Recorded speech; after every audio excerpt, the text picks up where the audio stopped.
The Library of Memories. Dust shimmered in the golden afternoon light as Clara pushed open the heavy oak doors of the Bellwood Public Library. The familiar scent of old books and varnished wood greeted her like an old friend.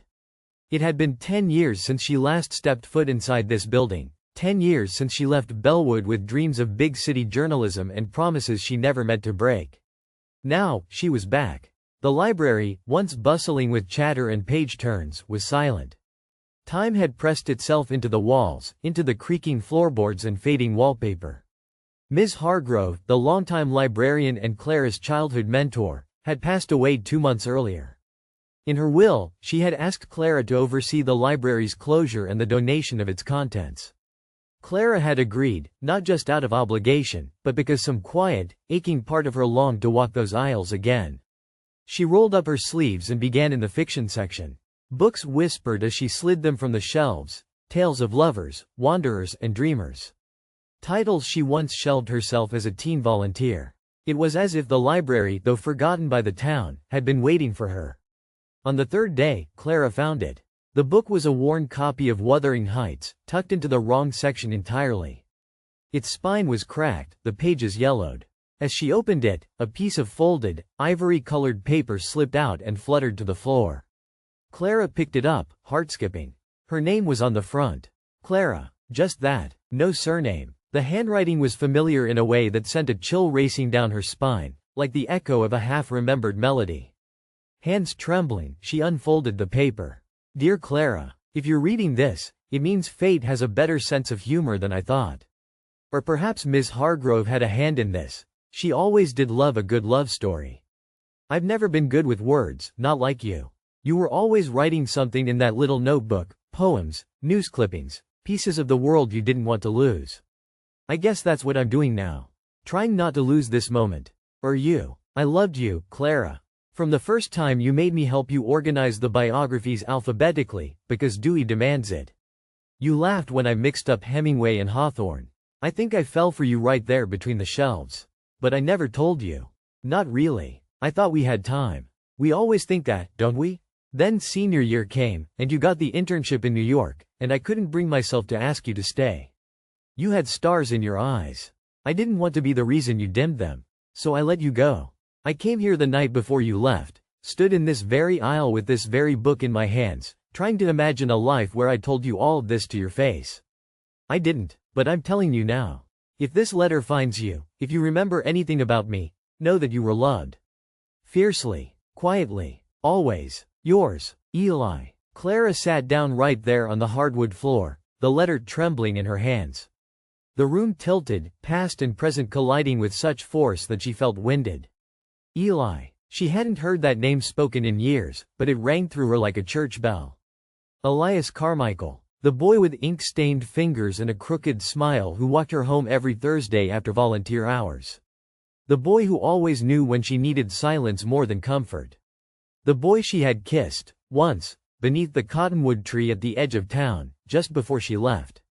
She thought he'd forgotten, thought she had forgotten, but the words in the letter said otherwise. Clara read it again, slower this time, tears slipping down her cheeks. A memory stirred. Ms.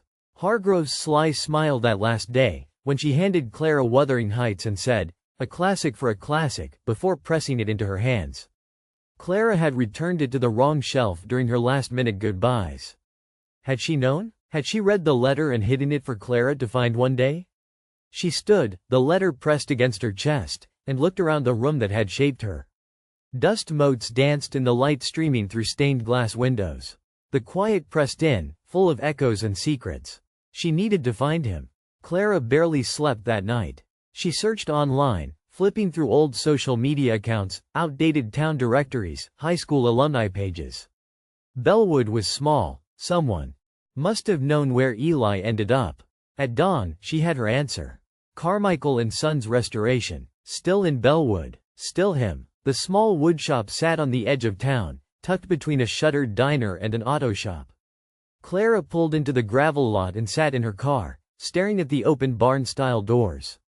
Inside, sawdust floated in the air, and the rhythmic hum of a sander filled the space. She stepped out, heart in her throat. He was there. Eli stood hunched over a table, sleeves rolled up, focused on the curve of a wooden chair.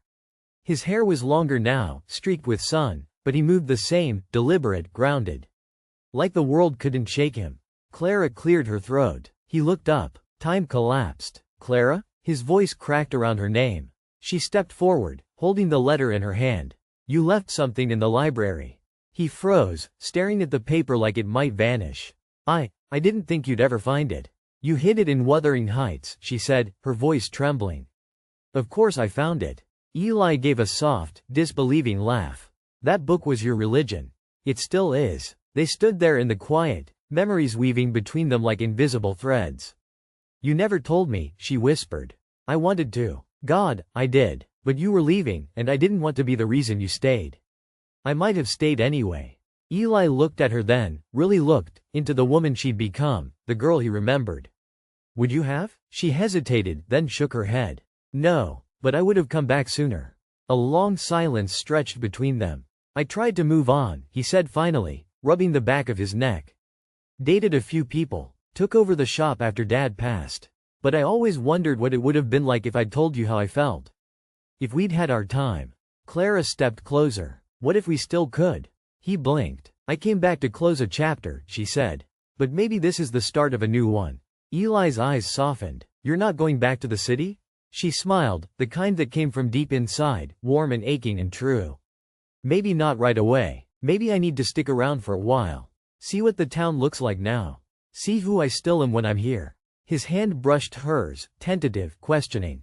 She didn't pull away. Later that evening, as the sun dipped low and painted the shop in amber light, they walked through Bellwood together. Past the old school, the cottonwood tree, the library with its locked doors and silent shelves. And in her pocket, the letter remained. A reminder that some love stories aren't lost. They're simply waiting to be found again.